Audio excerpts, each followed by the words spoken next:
голема ми е честа како трет говорник за овој буџет. Јас сум веќе сега трет левичарски говорник за овој буџет. Имавме говорник од Социјалдемократскиот сојуз, од Социјалистичката партија, сега од Левица.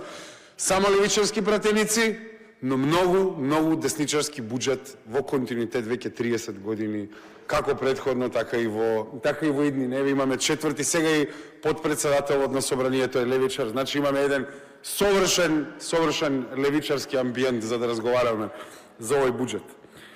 Граѓаните ќе добијат десничарски предаторски буџет кој потполно одговара само на интересите на елитите, кои своите канџи ќе ги зарејат само подлабоко во животите на граѓаните, ќе им ги уништат, ќе ги натераат екзистенцијалниот мир кои им е преостанат да им исчезне, само со цел да се храни непрекинатиот циклус на партијна олигархијата. Може би пред да разговараме за буџетот, најдобро би било да се напомене за да прекине овој циклус на еве ние што направивме, вие што направивте, може би единствениот лек не да збориме за буџетот, е да збориме за политичката култура и како насушно на Македонија е потребен апсолутен шифт од естаблишментот партиски кој го живееме 30 години. Повикувавме на тоа дека трипартитниот договор не се почитува, но ова не е од сега, ова е во минатото исто така, мислам, реалноста. Стопанската комора ги пишува овие буџети, сега на ВМРО ДПМН, претходно и на претходните власти. Стопанската комора преговара со работниците од две позиции, од позиција на власт и од позиција на стопанска комора, а работниците од една позиција, тоа се синдикатите. Затоа, во 21 век, ние, поради канџите на олигархијата, ќе храниме со овој буџет корупцијата и класната раслоеност. Затоа што убаво се надоврзува тоа што претходниот вице-премиер сега е на црната листа на САД, која сепак го сметаше за политичар шампион кога стана збор за Бехтел Јенка проектот, но очигледно дека политичарите стануваат корумпирани само откако ќе паднат на власт, а не додека се на власт. За самата корупција ќе видите дека буџетот кој Европската комисија, денеска имаме извештај на Европската комисија на оваа седмица, и извештаите на Европската комисија во континуитет покажуваат дека нашите буџети имаат неверојатно ниско ниво на транспарентност. Дури не на континентално ниво, туку на глобално ниво. Глобалниот просек за транспарентност на буџетите е 45 поени. Нашиот степен на транспарентност е 35 поени. Далеку под просекот на светскиот просек. И ова значи дека, всушност, расходите и трошењето на парите на граѓаните се одвива на еден нетранспарентен начин која храни корупцијата и има за цел таа да цвета. И корупцијата ќе ја имаме се додека создаваме буџети кои ја хранат класната раслоеност. Роза Луксембург вели, корупцијата се храни само од нееднаквоста и таа може да се искорени, да се разгради само ако ја елиминираме експлоатацијата. А овој буџет има за цел само да ја надополни експлоатацијата и базата на економскиот и социјалниот развој ја гледа низ неолиберална призма која треба да ги нахрани приоритетите на крупниот капитал. На Комисијата за финансирање и буџет изнесовме повеќе наши негодувања со самиот буџет, кои се однесуваа на самиот даночен систем, на енергетските приоритети на владата и на социјалната политика, но за самата јавност пред се да направиме едно резиме за тоа како Левица проба да интервенира во буџетот амандмански, а што ВМРО ДПМН не сметаше дека е целисходно за граѓаните за следната година. ВМРО ДПМН одби решавање на проблемот со депонијата во Кочани, одби средства за изградба на современ центар за депонирање и рециклирање на отпад во југозападниот плански регион, одби дислокација на дивата депонија Буково во општина Охрид и ревитализација на земјиштето, одби дислокација на дивата депонија во Струга и ревитализација на земјиштето. Тие одбија зголемување на буџетот за шумарство, а со цел спречување на понатамошно губење на шумите преку ревитализација на клучните предели на биолошката разновидност и пошумување на опожарените шумски предели, што патем во овој буџет не се предвидуваат доволно средства, затоа што веќе требаше да има средства за СЕРТА, која е предвидена да се пошумува оваа пролет, но пари за ова пошумување нема да има, покрај тоа што летово изгубивме страшен број на шумска површина. Тие одбија зголемување на противпожарните капацитети на Република Македонија, затоа што поентата е да молиме и да плачеме да ни доаѓаат словенци, австрици, словаци да ни ги спасуваат граѓаните, а ние затоа што мора да ги храниме елитите, да не можеме да ги заштитиме нашите граѓани. Одбија изградба на амбуланта во Старо Нагоричани. И ова е еден континуитет на политиката на ВМРО-ДПМН која не може да одговори на потребата за географска разновидност на проектите на владата и приоритетите на владата, затоа што едноставно се осврнуваат кон централизација на економските активности која може да им допринесе и до поголемо коруптивно влијание на самите извршувања на јавните средства.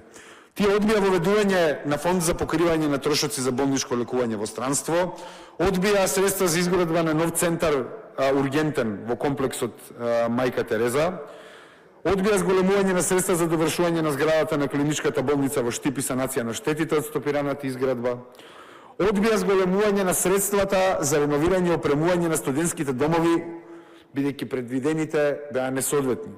Одбија почеток на изградба на хидроцентралата Чебрен како енергетски капитален проект и чекор до енергетска независност, патем на тоа ќе се осврнеме подетално. Одбија активирање на домашни рудни капацитети за јаглен со подземна експлоатација на рудникот Живојно, чии количини беа овозможиле непречено работење на ТЕЦ Битола. Одбија зголемување на средствата за гасификација, бидејќи предвидените беа несоодветни. Беа предвидени само 1,3 милиони евра за гасификација на Македонија. ВМРО-ДПМН која отвори Министерство за енергетика, ова беше напоменато и на комисијата. Секој нормален, здраворазумен човек со политичка интуиција би рекол дека дојде ВМРО-ДПМН, отвори Министерство, да ни ги реши проблемите со енергетиката. Дека ќе зголемува енергетската независност. Секој здраворазумен тоа би рекол. Но ако се водиме од криминогена перспектива на работите, како што нашата политика се води, тогаш ќе сватите дека Министерството за енергетика е отворено само за да служи на мафијашкиот енергетски интерес кој има спопаднато високата политика. Затоа што тој енергетски интерес е представен преку челото на владата и неговите најблиски соработници кои се негови соработници од времето на неговиот ангажман во овој сектор на економијата. Тоа ќе го видите ако го прочитате буџетот, меѓу редовите се одсликува, затоа што нема пари за Чебрен, нема пари за гасификација и едноставно енергетската независност и развивањето на енергетската независност на Република Македонија нема да бидат приоритети на оваа влада.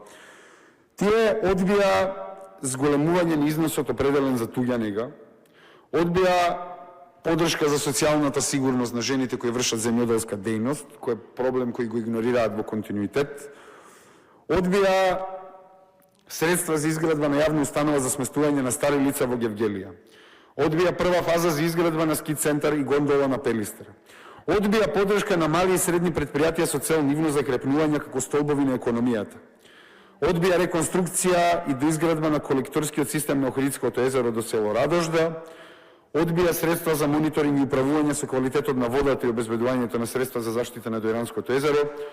ВМРО-ДПМН одби изградба на државен откупен центар за ориз во Кочани, изградба на државен откупен центар во Ресен, набавка на самоодни системи со интегрирани метеоролошки станици за заштита од град, за изградба на државни откупни центри на земјоделските производи кои би содржале магазински простор и ладилни капацитети за складирање.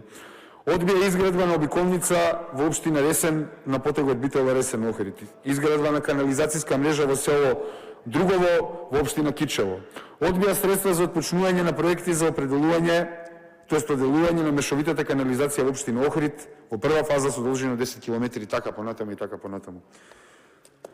ВМРО-ДПМН нема да реши никој од проблемите на граѓаните, затоа што ВМРО-ДПМН има друг приоритет за оваа година, а тоа е буџетот да се скрои според политичките приоритети на коалицијата, а да се одговори на тоа што во Република Македонија има крајно незадоволство со работата на градоначалниците на ВМРО-ДПМН веќе 3 години и со цел коруптивно да се амортизира тоа незадоволство и да се постават во ситуација каде што повеќе ќе може да освојат општини и да продолжат да ја цицаат крвта на граѓаните преку овие општини, тие овој буџет политички го имаат скроено за да одговара на покривањето на дупките на нивните криминални градоначалници. И ова го посочивме на самата комисија. Многу е интересно, индикативно и тажно што собранието на место да разговара за енергетска независност на државата, на место да одговара за огромни реформи, за воведување на бесплатно образование, за бесплатно здравство, ова собрание разговараше на комисиите за улици, за крак 2, крак 3, крак 5, крак 6. Затоа што 3 години на власт на ВМРО ДПМН не му беа доволни да санира нит крак 2, нит крак 3, нит крак 5 и сега во последната година од владењето во единиците на локалната самоуправа, републичкиот буџет треба ние сега да го кроиме за да ги спасуваме градоначалниците на ВМРО ДПМН. Уличарски буџет, затоа што тоа е приоритетот. Приоритетот се улиците, не се приоритет ни младите, ни работниците, не се приоритет маргинализираните групи, туку приоритет се криминалните градоначалници на владеачкото мнозинство. Во однос на самата изборна година, нема да има суштински развој на инфраструктурата и ќе има само краткорочен фокус кој не може да одговори на системските нееднаквости, дали тие биле социјални, географски или од било каква друга природа на граѓаните во Република Македонија. Во однос на самиот буџет, ние ќе го посочуваме ова секој пат кога ќе се отвора темата на буџетот и на ребалансот на буџетот, затоа што сметаме дека во Македонија веќе 30 години апсолутно ни една партија нема волја или го користи како начин за подкосорување со своите гласачи, тоа е концептот на воведување на прогресивно оданочување. Значи, теретот моментално на полнењето на буџетот на Република Македонија паѓа на обичните граѓани, затоа што ние моментално не само што имаме рамен данок за економска активност, туку имаме и принцип да го полниме буџетот преку концепт на регресивно оданочување. Тоа е оданочување преку ДДВ. Најголемиот дел од буџетот кој го полниме преку даноци, го полниме преку ДДВ. Ова е регресивен данок кој ги фаворизира поединците со поголем економски потенцијал од тие со помал економски потенцијал, за да биде сликовито за граѓаните. Еден леп може да изеди богат човек и сиромашен човек, ама ДДВ-то кај богатиот и кај сиромашниот не значи исто. Тоа е поентата на регресивниот данок. И наместо да се свртиме кон размислување за прогресивен данок, затоа што сепак се наоѓаме на континентот на кој што се наоѓаме и политичката традиција, драги мои колеги проевропски, кои ќе воведете Македонија конечно во Европа, традицијата политичка е да се оди кон социјални програми. Значи, традицијата е да се окрупнува социјалната држава, а не приватниот сектор, како што тоа вие го замислувате. И дури преку политичкиот дискурс кој се има наметнато, самото намалување на даноците се представува како нешто позитивно, иако во суштина, во реалноста, тоа е само трка до дното. Значи, намалувањето на даноците, тоа значи по-мизерен животен стандард за нашите граѓани.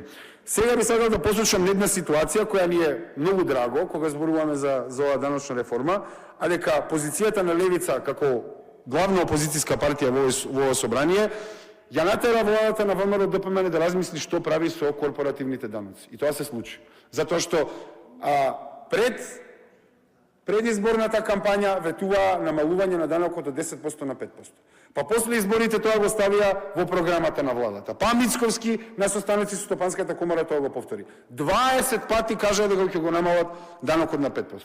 Јас како пратеник побарав барање од Европската комисија дали би препорачало на владата на ВМРО ДПМН да го направи ова, затоа што во Европската комисија има директива која вели дека сите земји треба да имаат корпоративен данок од минимум 15%.